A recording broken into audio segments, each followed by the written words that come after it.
Siguro ang tamang term, natataranta na nga ang mga diehard. Ang mga taga-suporta ni Digong, yung mga kahanay, kasing, or mga kalahi netong si Harry Roque. Dahil nga sa nangyari na pagka-cite in contempt netong si Harry Roque. Isinungaling kasi. Tapos sasabihin netong si Maharlika na wala daw rason, hindi daw makatarungan etong ginawang ito ng Kongreso. Kung ang pag-uusapan ay katarungan, talaga lang? Talaga? Hindi nyo alam na mas demonyo kayo? Na ang lala ng kademonyohan nyo? Pero totoo aligaga, natataranta, at galit na galit ngayon ang mga diehard.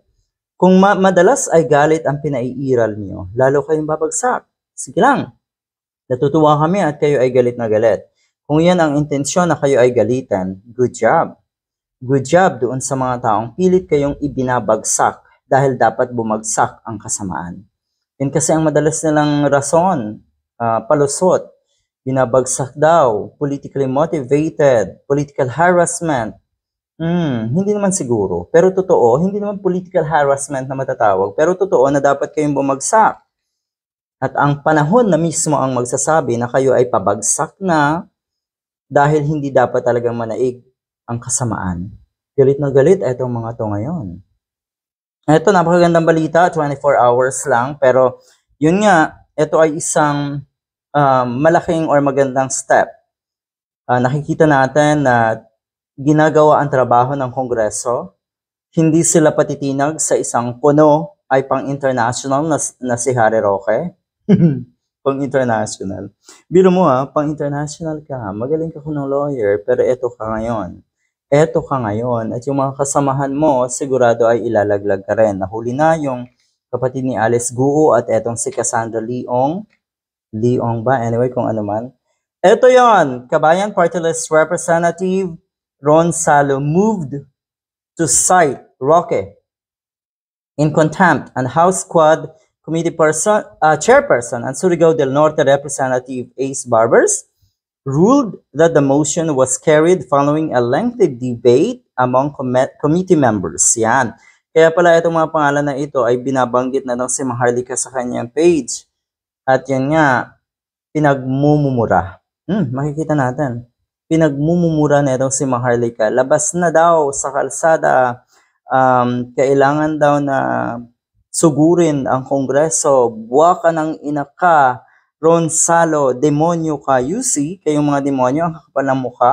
Kayong mga totoong demonyo, ang lakas ng loob na ibato or ibalik sa iba yung pagiging demonyo nyo. Ibato sa iba yung pagiging demonyo nyo. Tapos ngayon naman, ang iniisip na ng mga ito ay gugurgurin. Ipapapatay daw si Harry Roque. Ano yun? Ganun lang kasimple na hindi paghihirapan ni Harry Roque yung kanyang mga kabulastugan. Dapat siyang managot sa taong bayan. At dapat niyang ranasin din yung kahihiyan. Okay, damay-damay na to. Dapat talaga or ako'y naniniwala na madadamay talaga sa kahihiyan ang pamilya niya. Pero deserved is the right term. Deserved. Pinagmumura po ni Maharlika ang mga nasa Kongreso ngayon. At yun nga, hinihikayat niya ang mga diehard na pumunta na sa Kongreso para suportahan daw itong si Harry Roque. Totoo, may pupunta niyan, pero Diyos ko po, bilang na bilang sa daliri, kayong mga pupunta dyan. Ano kayo, mga hilo? Inaasahan nyo na ang taong bayan ay susugo dyan? Talaga lang ba? Matinding murahin, no? Putang ina mo, Benny Abante. Ng ina mo, Dan Fernandez. At lahat halos ay minura na lang si Maharlika. Yan, yung mga pananalita nyo po, ang ibig sabihin, desperado na kayo. Alam niyo sa sarili niya, yan. Una pa lang na ganito ang kahaharapin nyo. Okay? Mga nagpagamit lang kasi kayo eh. Wala naman kayo talagang totoong ipinaglalaban. At ito ay parte ng trabaho nyo. Ang manlait, ang magkalat ng kasinungalingan, ang murahin ang kung sino na wala namang kasalanan sa inyo. Good luck.